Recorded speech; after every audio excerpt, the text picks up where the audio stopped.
Benvenuto in questo corso online di disegno iperrealistico a matita, dedicato questa volta al bicchiere e quindi al vetro e alle trasparenze.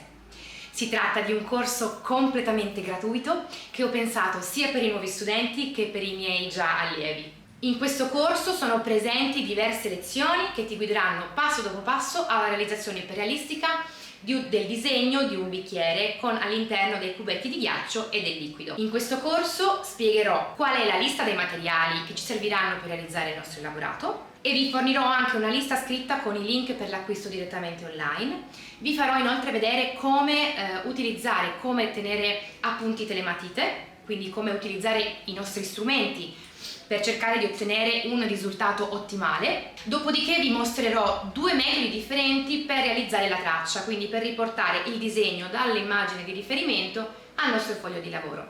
Due tecniche che si usano appunto nell'iperrealismo. E infine affronteremo passo dopo passo la realizzazione del disegno.